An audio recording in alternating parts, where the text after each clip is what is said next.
Welcome to another episode of Building Brilliance Book Club, a book club focused on reading and working to make agents a better agents. I'm here with my host, Javada Hill. I am Brian Wilson, and today's book that we are reading is Psycho-Cybernetics by Maxwell Maltz.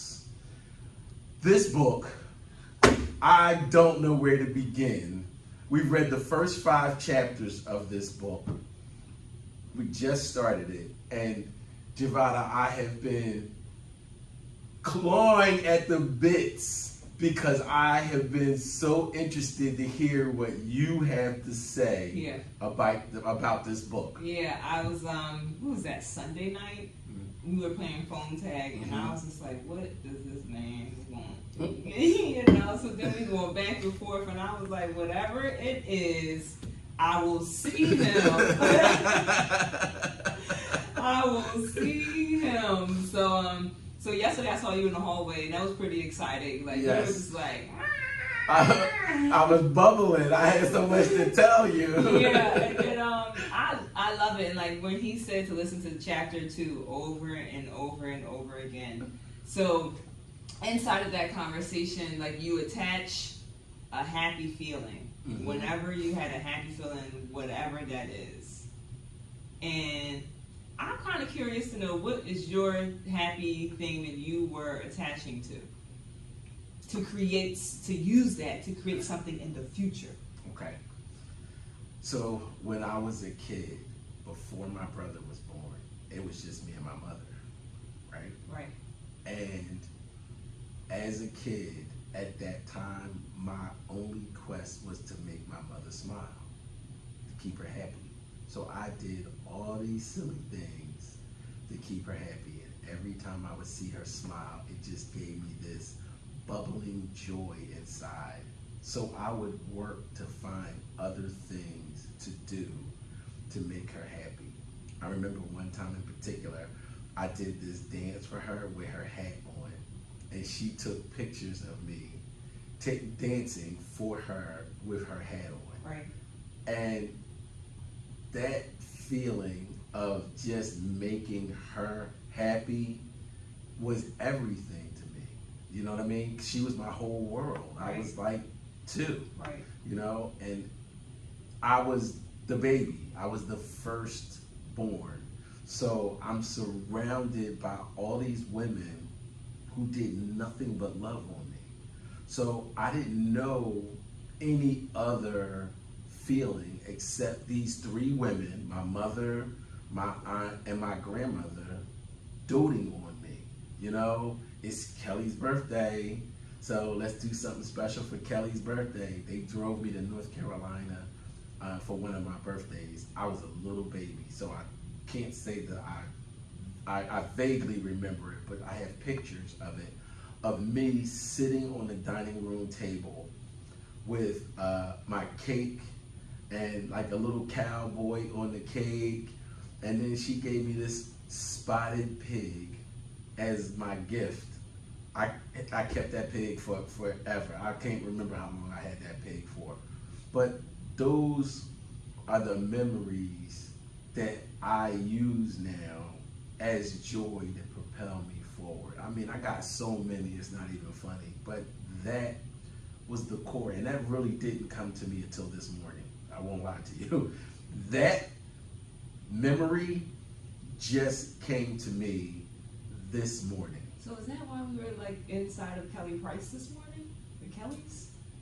No? Yes, because I remember I said to you, what's the song you're singing? Whatever song that I sing, there's a message in the song that I look for.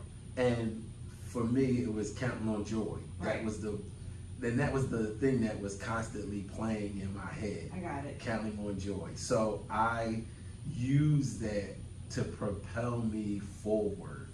Like the conversations that I've had with friends and family have been so different since I started reading this book. I don't have any other book to compare this to. And remember, I used to do that thing of when were you supposed to get this book? I had no idea when we would have gotten this book.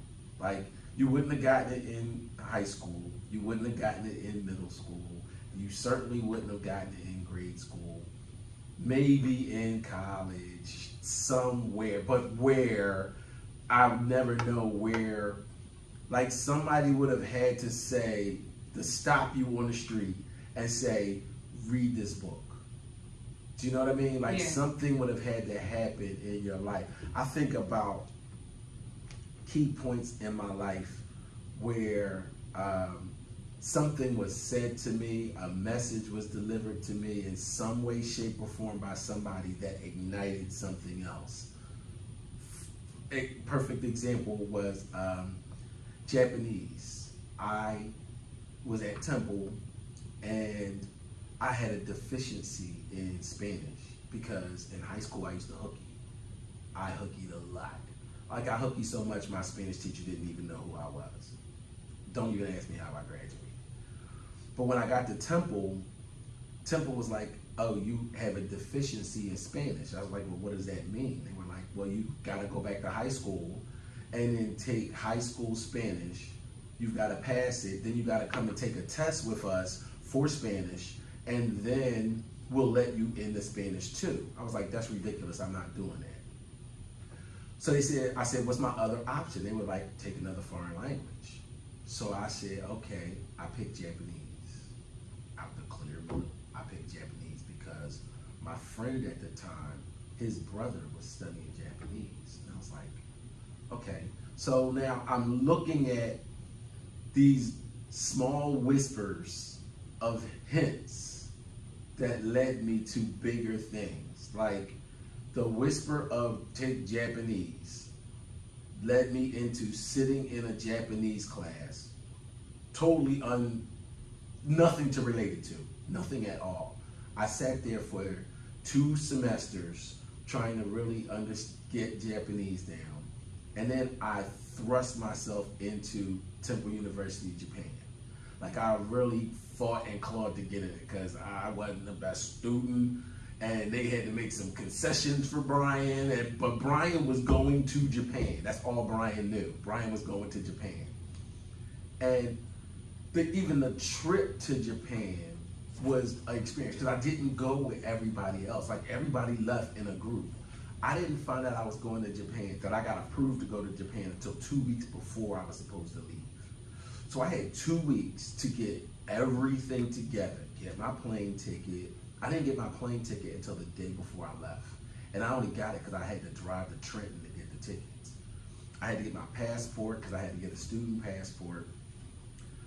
I packed that night.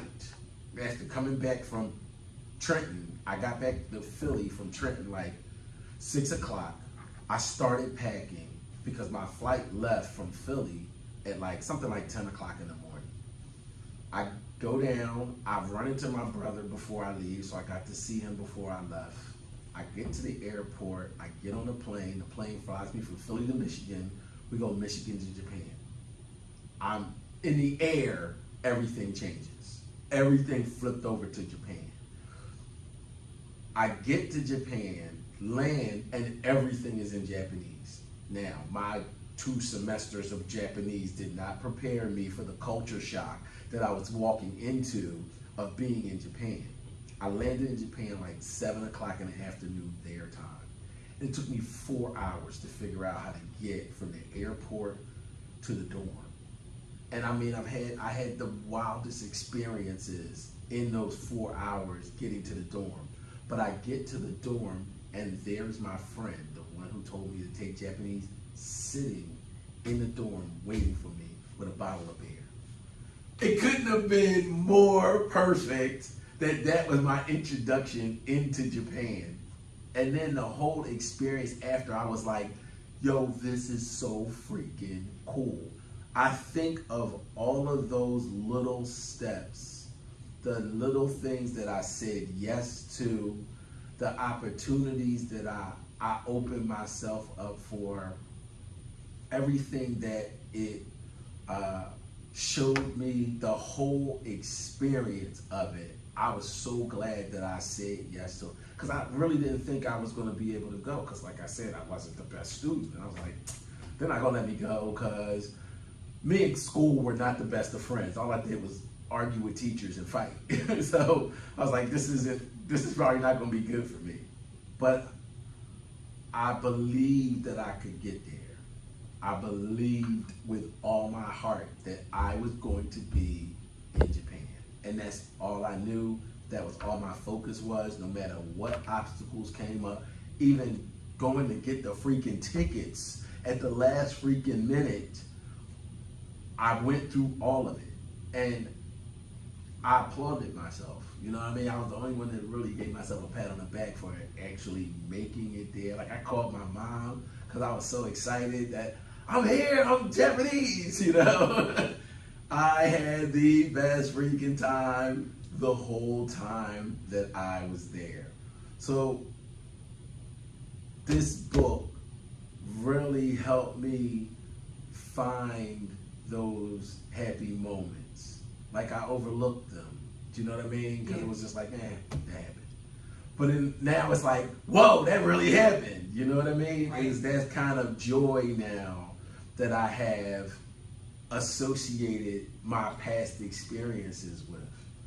So I'm talking, go. I gotta hear from you. I No. really Like, know. that's a really. I opened up the question for you to share that story. Like, what actually combines it? So, how are you using that Japanese story for whatever you're creating next? That's to combine that emotion. So you said that you believed with all your heart. The heart and mind are kind of the most crucial. If they line up, everything can sync up. So then what's next in your business or just in your life that you're using that excited, joyful emotion to create something in the future and feeling it as if it's already here. Yeah. So now I think about what he said in the book about the smokers, and the smokers, he said to the smokers,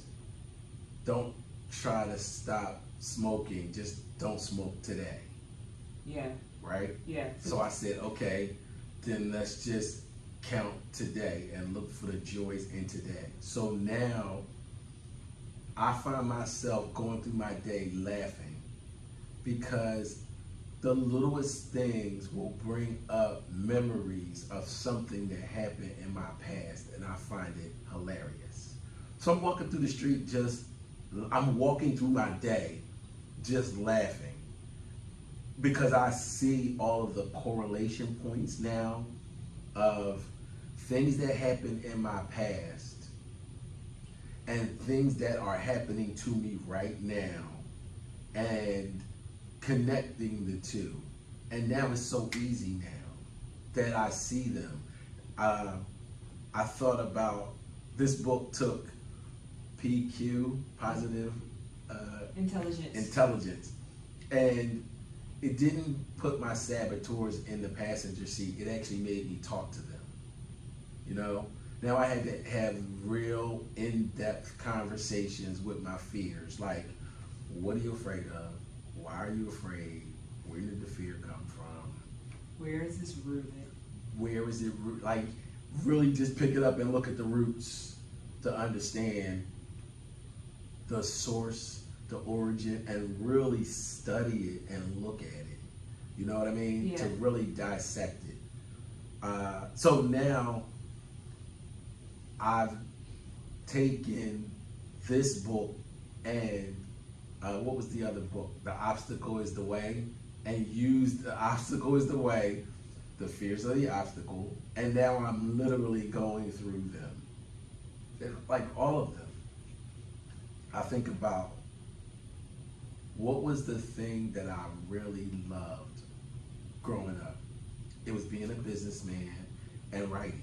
My mother was a writer. My mother is still to this day a writer. My mother has books.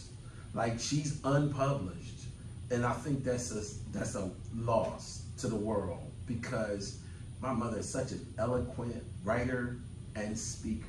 She's, if you ever have an opportunity to see her, it's just like, oh my God, just, you know, she is a great orator. And she has so much to say, you know?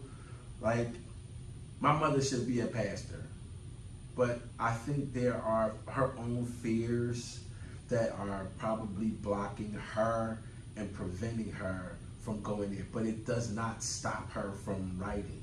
It doesn't stop her from getting up and being a public speaker. You know, I mirror that.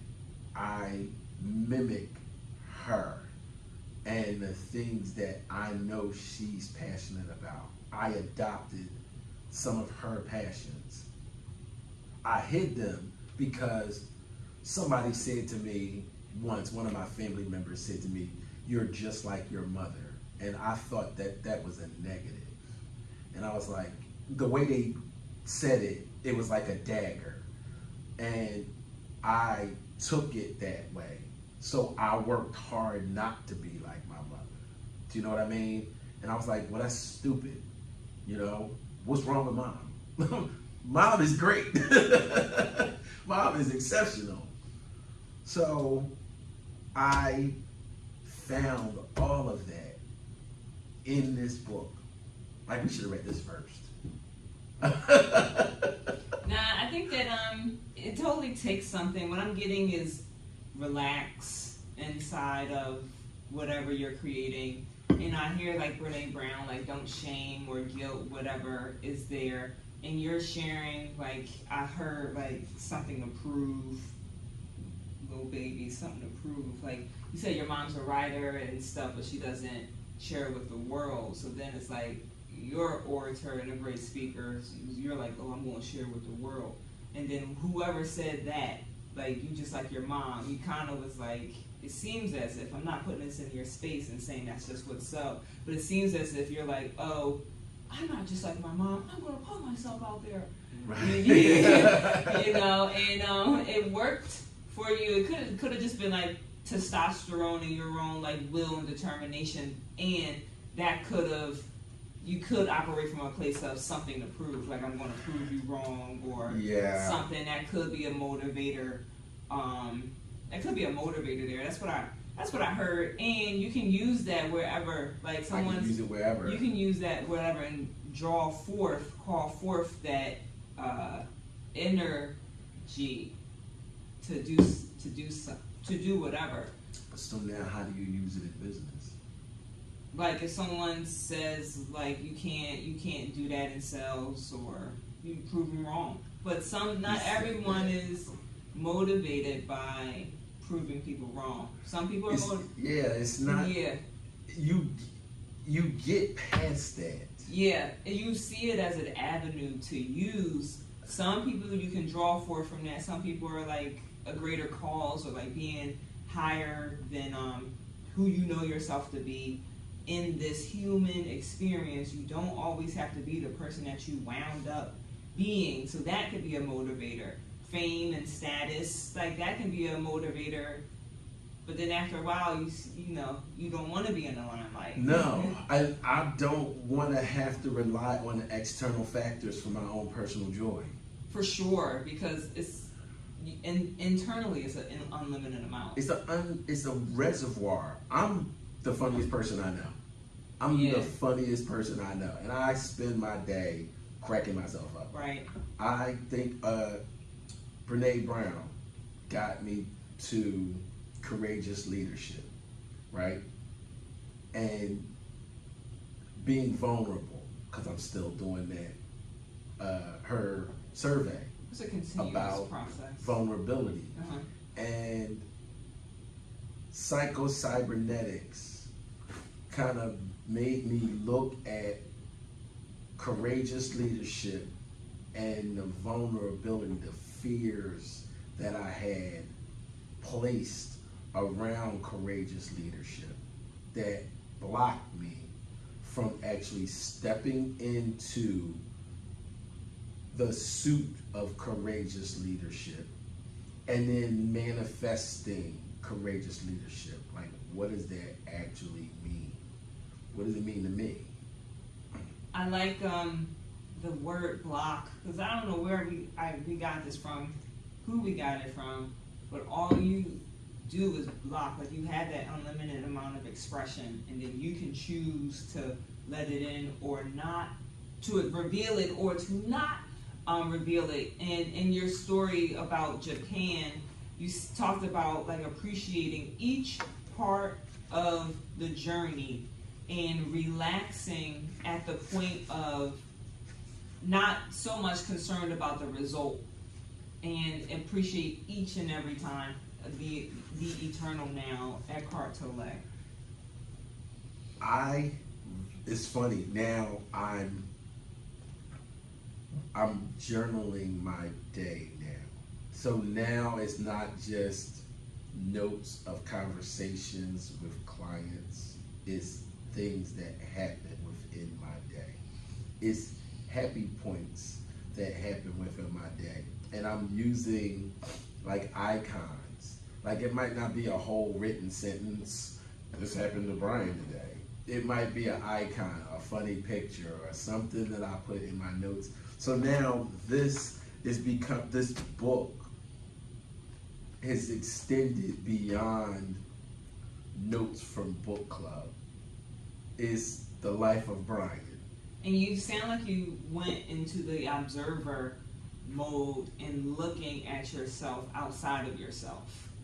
Like stepping outside of your identity and then watching how you operate so you can project. Like, you know, meditation, you sit there in the beginning of the day and you project, this is how I want to go, and see yourself smiling throughout different points of the day. And I like it because, you know, like some of the conversations is going from like 3D to 5D, and you step back, like you're on a planet in the middle of outer space with 8 billion other people. It's just me. Like, Yeah. come on, like, zoom out. Like, and then you said around your being happy and joyful, and that's where you're supposed, that's where you're supposed to be. Power versus force, the woo! Did you like that? Oh yes, because you did that. The consciousness scale, the highest consciousness scale was enlightenment. You know, we're not operating inside of anger or shame or guilt. We're moving up the scale in that world view. That world view is it was like God view or something like that. I was going to send it in a group chat. But power versus force. Zoom in, zoom out, go. He said, and I wrote this note down. It said, I got a bunch of notes in here. Hold on to your deeply held beliefs about yourself. Like, at the sub level, you know, remember that picture of the ice that sticks up above the water, and then there's so much mass stuff below. that you don't see. What's all of that within Smooth Bait? Your daily habits, your mindsets, all of the stuff that I hold near and dear to me. What makes me? What are the most important salient parts of me? Not, I'm B from West Philly. No, you're not your name, you're not your zip code, and if you can get down to nothing, you can create anything from there. I'm a man, I'm a father, I'm a brother. If you're inside of the identity, you are all of that. But if you step out of that, you're just the awareness that you are here. You're not like a man. I hear like you are a man, you are a father, but if you step out of that, you're conscious that you are these things that you just said. Mm-hmm. But that's not completely who you are. No, but those are the things that I want to adorn. Yeah, but also not to necessarily we're not being attached to that. I feel like we're more so of that empty space. The vessel, the empty vessel. We're more of the empty vessel, and the more you can stay in the unknown, you can create, stay in the nothingness, you can create from there. Get out of, I'm this black man. So then if you're a black person, then you step into these beliefs that these white people don't want me in Devon, yada yada. But Right, it's a belief yes. that you can choose to hold on to, or you can choose to not be there. to it. But you're aware that that belief is there. You are aware that it's there first because it came from where? Right. I created it. Yeah. Right. And it was a repetition through our bloodline. Yes. Like, oh, now we looking, oh, you can't sit with us and whites only. And then it's like, oh, there it goes again. Right. That's the story. Right. That's my narrative that And I'm going to live into. That I had to literally break. Continuously. And Because destroy. it's a story that we're born into. I knew you before you were born. That wasn't you. Like, Right. you're the bigness. I think you're just the awareness, like, oh, here's a storyline that plays out continuously. Oh, the police are going to kill us. This is a storyline that doesn't necessarily mean that's the truth, but it's a story. But I got down to the, he said, question yourself. Continuously. And I went through these. He said, don't just pass these questions by casually. He actually said it in a book. Because I read them and I was like, nah, okay, whatever. But he says, hey, don't just pass these questions casually. So I said, okay, question yourself. I said, it says, is there any rational reason for such a belief? That's the first question. Because what do you get from it? What do you get? No, there's not. Right. It's a choice. It's a choice. And then you notice, like, oh, what do I get from this? It's a payoff. Like, you get something. It's like, you get something. It's like, It's something that is giving you, yes. He said, could it be that I'm mistaken in this belief? Like, for sure. You gotta really come out of it, like you said, come out of the imagery that you believe and then really analyze it. Then his next question was, would I come to the same conclusion about some other person in a similar situation? Devin? No, I wouldn't. Everybody that was there belonged there, but I belong there as well. Yeah. Do you know what I mean? But Yeah. I had created this story that I didn't belong there, and then I filled the story with all this negativity. And then your body, the body keeps the score. Yes. The body is like putting the force field up. So I was aware of that. I was really aware that that's where I was, and I really forced myself to be something different because I knew I had the ability to. Well, we could say what he's Psycho-Cybernetics is saying. I hear force, power versus force.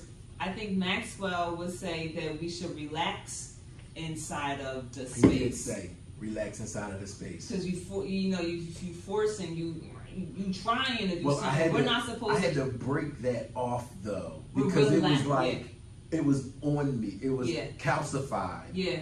on me to the point where I was like frozen by the thought and the concept. And this wasn't the last time that I was at the office. This was one of the first times that I went to the office. Right. And I was like, you have to get that off of you. You really have to break that. I tell myself, well, it's like, you can use it. People love me. People love me. They love me. They love me. They love me. Business, my clients love me. My clients love me. And then sometimes, like, you notice, like, you want to put up that shield for whatever reason. Get rid of the shield. What did you say? What did you just say? You said relax it and come from nothingness. You don't need that shield. Yeah, is that what you said? Shut up. Like, is that what I just heard? Let's replay that back on the audio, Chuck. Yeah, no, you're supposed to relax. You're supposed to relax and be calm in this space because there's nothing to fear. So I made a bunch of notes that I am not going to read. He said, there is no plan B. I wrote down, there is no plan B. Burn the ships.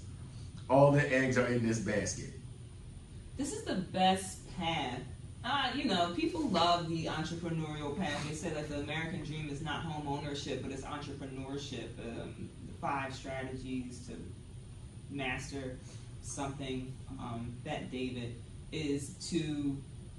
The American dream is not home ownership, it's entrepreneurship. And through entrepreneurship, you discover these books because it's mainly majority mindset and rediscovering it really is. yourself. So like not just entrepreneurs, they rethink and go rich and Rich Dad Poor Dad, because they're like, something is going on here. Like I can be not so much more, but you got so much inside of you that you can express or block, you know, for whatever beliefs that you're living inside of in that paradigm or that mindset. But this is the best path. You get these books because we're on this on this journey. This is a true journey. This self-actualization journey to be the I am that I am. To represent that God view power through you. You do not understand the power that I represent. Lift up your heads, all ye gates. He said, act as though it was impossible to fail. That is like, I don't know, like a part of that is a little scary from the point of view. What's that fear? Let's analyze that. Yeah, like from the point of view of who I've been practicing. You know, I've been practicing this identity for a period of time. And act as if like you weren't going to fail. What would you create? What would you create inside of that? Acting if it was impossible to fail? Yeah. Okay, so it's beyond the realtor now. For sure, because you're greater than the realtor. You're greater than your occupation. Yes, it's beyond that realtor that I used to define when we were sitting in the other room. Yeah. It's bigger than that. I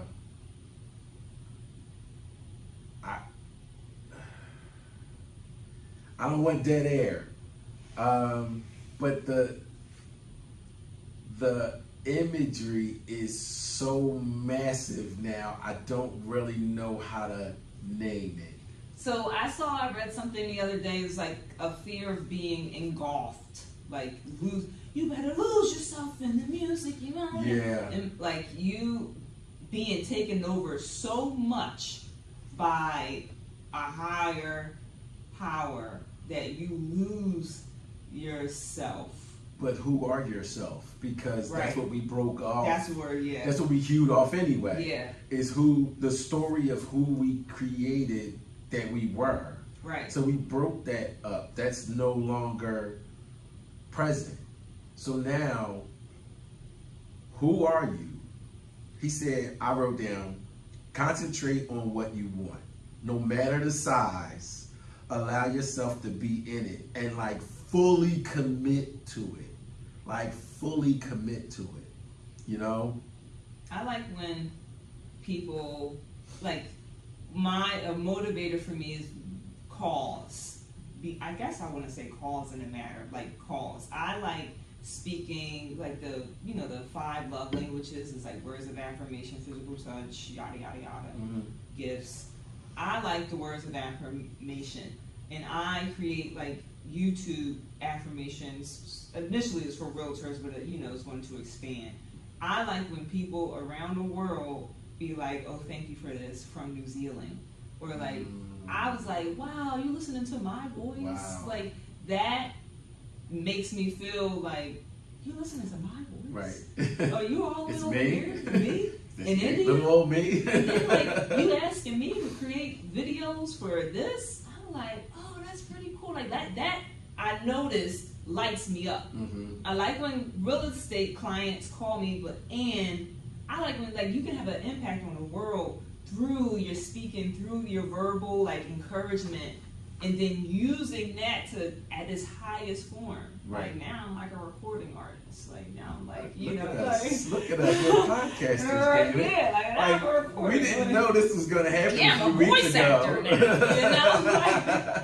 Like, so that's pretty cool. It's just like rediscovering who I haven't let myself to be. did he say that? I made my notes.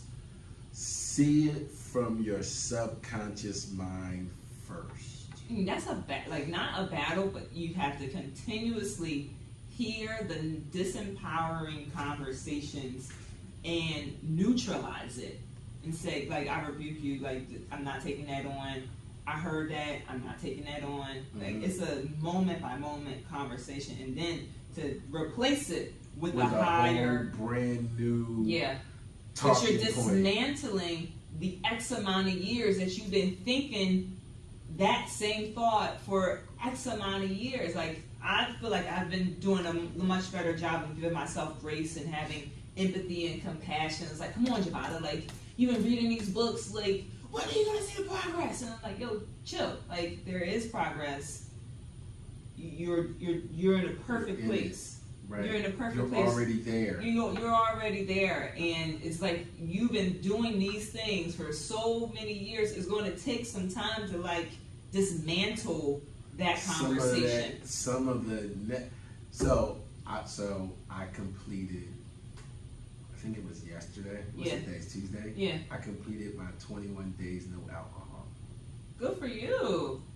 Wow. I was thinking about alcohol today too. Like, whew, you saw like an AA. I saw like an AA advertisement, and I read something. It was like codependency no more. Like Melanie something. She and I got present to AA a little bit more. Mm-hmm. And one of the first things is like you have to admit, like, I'm a sinner, like I'm an alcoholic. Right. You know, you gotta admit, like, this is where I've been. Mm-hmm. I have a disempowering identity for myself, and I'm giving that up. Mm-hmm. And I thought, like, do I feel any different, like, without alcohol? I was literally thinking about alcohol. I got gin and ginger ale with a little bit of lime. You know, this is the perfect weather for it, you know, but I don't know. I'm not saying I'm super sober. Right. You know, and I don't have to. And I don't know, like... Yo, it feels so different. Does it? Yes, it really feels like sleep feels better. I don't wake up with a groggy hangover. Yeah. I've committed myself to the gym, so Yeah. I'm more involved in the gym. Yeah. And now my energy level is a bit different now because I don't have that sluggish feeling now when I get to the gym. Oh God. You know, yeah, it was not terrible. we were always on the water from the other book about water. Yeah. Right. So I've always was drinking the water, you know. But now I feel the effect of the water now. Like I feel like I've washed the impurities of the alcohol out of my system. Yeah. So now I'm on my next 21-day mission. So I'm working little habits into my day to recreate who I want to be, who Brian is, who Smoothie is. That's pretty cool. Like it's such a shift when you get into this world because you know mind, body, and soul. Yes. They all gotta be lined up, and not that it's poison. It's delicious. It's delicious poison, okay? It's delicious poison. Let's just face it. But you gotta kill your flesh. Like next you're gonna like. Would you say die to yourself? Die to yourself. Kill your flesh. Like the body is not in control here, and it's like, this is what I want. Right. I want you. No, like die to yourself. I always say die to yourself. Yes, like, you do. Because it's that die to that identity, that disempowering, low level identity, Javada. Like. That's not who you are. Like you just been living that life because it could be comfortable. Yes, you know, because it could be comfortable. But shout out to you. I've been in that rediscovering B since my daughter graduated college. Yeah, remember I said to you, I was like, who the hell? I really did not know who I was. Yeah, like I felt like I was a rocket spinning out of control for a minute. I felt like the ship with no captain.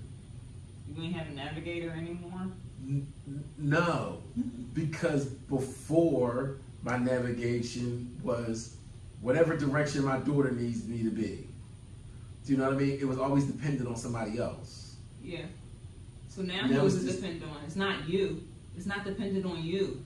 It's what I want it to be. It's whatever I want it to be. Would you order my steps? So, it's not. So, but in that recreation, I'm now a non-drinker. Is that like? I used to be a smoker, believe it or not. Yeah. Now I'm truly a non. I thought about my grandmother with that too. What? My grandmother used to smoke a pack of cigarettes a day. She was a Winston smoker. This is how I remember my grandmother. She'd be downstairs in the kitchen. I love my grandmother so much, I moved in with her.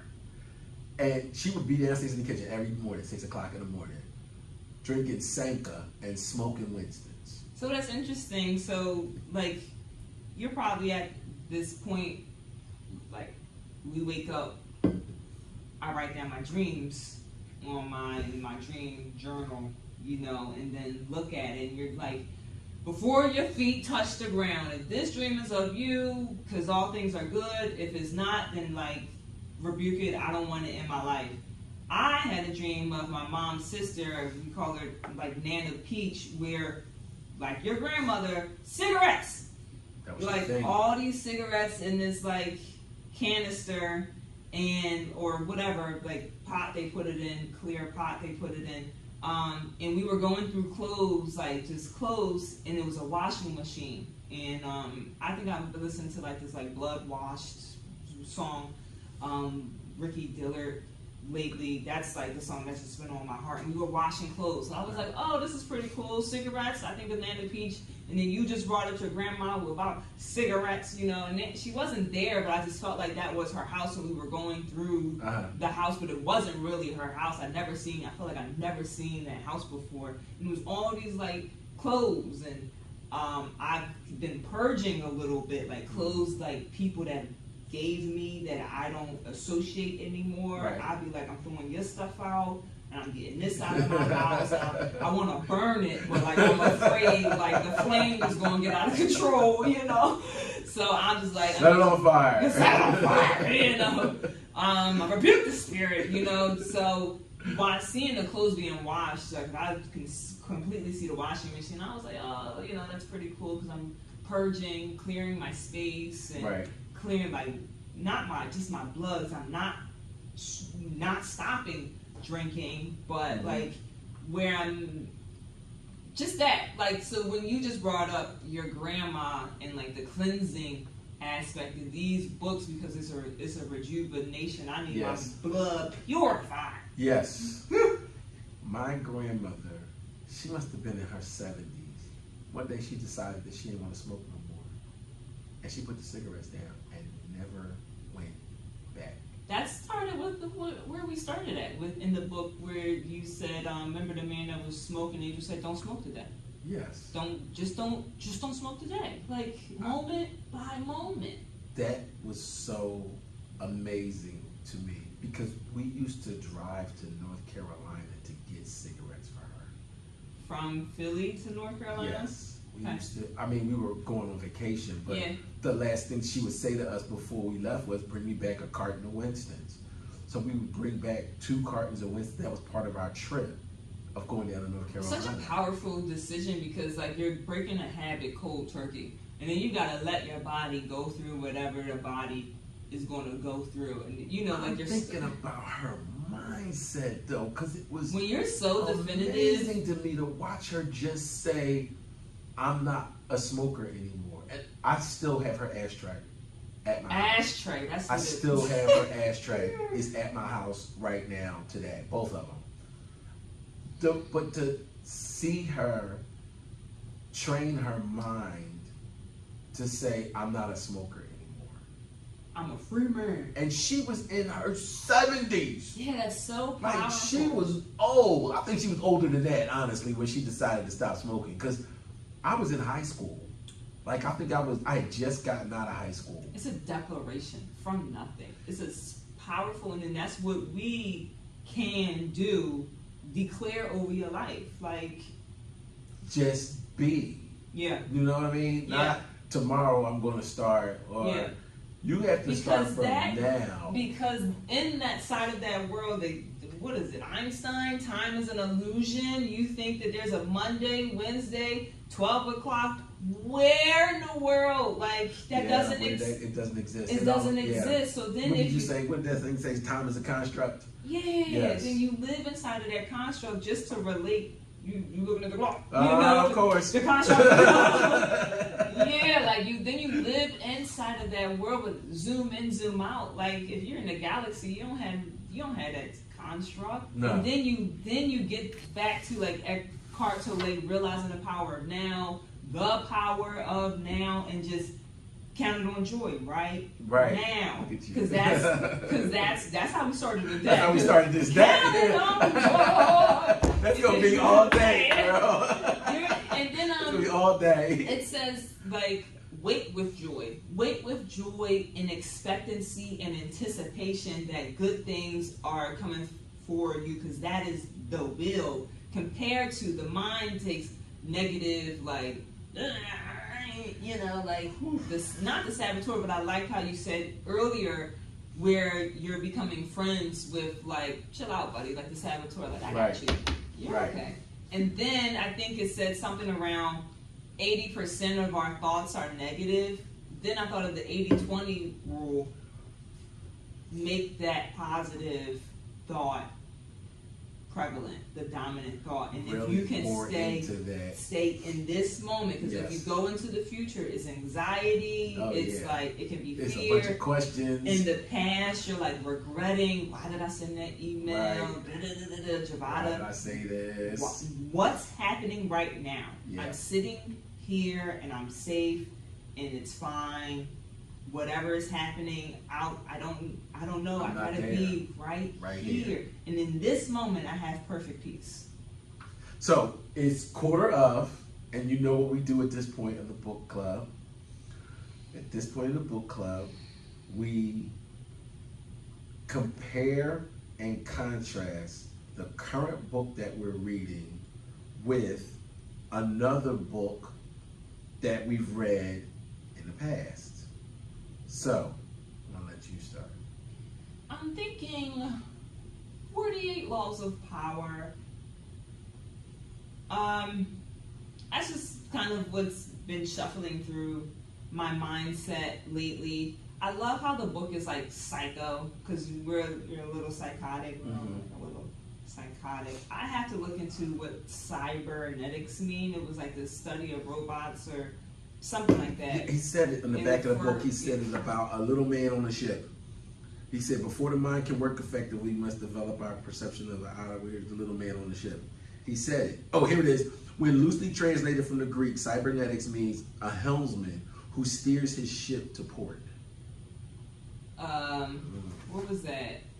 The law of the lid, the law of the navigation. No, that was one of the, I think it's the law of navigation. 21 irrefutable laws. I'm not saying that's the book I want to go to. Okay. But the navigation part made me think of that. And I'm still going to go with 48 Laws of Power, because it brings me back to mentality. In 48 Laws of Power, you can assume different roles.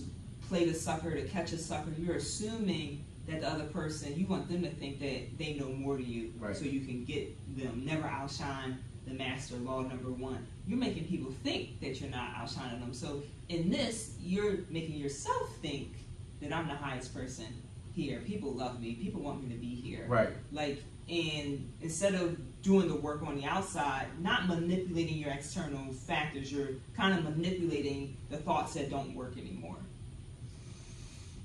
So, I thank you for sharing that, because I didn't put those two together. I put together power versus force. Yeah. And I thought about the power of my imagination. Ooh, that's really good. Versus the force and effort that I use to try to will something to happen. Right. And how the dichotomy of the two don't work. They don't, because you're saying that it's not real. if you feel like you gotta force it, it's not real. Right. And I've always said that, even about relationships. Yeah. Either it happens or it doesn't happen. Right. Either we rolling or we not rolling. I'm pretty much a black and white type of guy. Right. So the power of my own imagination has been the central theme for me from this book. And now I go back to when I was a kid, and some of the things that I used to come up with, some of the ideas that I used to come up with, I mean, they would just, for me, literally come from thin air. You know, because I was thinking, where else do they come from? Where else do they come from? But I always was thinking of things to make my mother happy, make her smile. So any things that I came up with, that was the driving force for me, was to make her smile. So it wasn't me forcing that interaction. It was me using my imagination to come up with a different way to adorn myself to her. So Psycho-Cybernetics, the first 5 chapters of this book, really allowed me, it gave me the freedom and opportunity to focus on my own imagination, my own imaginatory skills, my comedic inside, because I'm the funniest person that I know. And you're the only one out here. It's like, just I. Yeah, it's just you, and everyone else is just playing their role inside of your life. You needed a co-host, so here I am. Yeah, right. Whatever. If that's the story you're telling yourself, you have been the most committed co-host I've ever met in my entire life. But at this moment, I've never met anybody with the stick-to-itiveness of you. Yeah, but you needed that person. You needed the creativity. You needed, like, not just the marketing, but the confidence in the video. You needed that person. And then who else is going, like, you created me to play a role in your story. I could never have thought of anybody like you. You could have, though. Like I couldn't have imagined. I said I need a Javada in my life, and then like boom, here you are. I think that you could. I'd be like, I'll tell you, people on the street be extras in my movie. You know, like my clients I created my clients. Like like. All right, you're it. You're my client. That's it. Yeah, we're stuck together. We're stuck together until we get those damn keys, damn it. Basically. Yo, I love this. We're going to read the next 5 chapters. Yeah, I think it's 11. We're finishing out for next week. I think it's 11. I don't know if we can finish it. It's 15 chapters. Wow, okay. So, yeah, let's just keep 5. it. Yeah. I thought, okay. Yeah, and then that'll get us through Cyber-Cybernetics. Mm-hmm. I really appreciate you guys. If you are interested in being a part of the book club and the conversation, send me an email to briank.wilson@foxroach.com. I'll send you the link to the book club app where you can see a list of all of the other books that we have read. We're still going to do that overview of all of our best books for sure. from book club. So look for that. Mm-hmm. Also look for my book coming out on ebook, the Yes You Can Real Estate Plan, where I help my clients in clearing up the process of home ownership. So those will be coming out in the near future, and I have another book that I'm working on, which I'll keep quiet at this particular point, but I will share in the near future. Thank you, Javada. I truly appreciate you. I truly appreciate you being a part of this book club and making it what it is and what it has been and what it will be. And I'm looking forward to everything that we're going to create with this in the future. Thank you. Goodbye. See ya.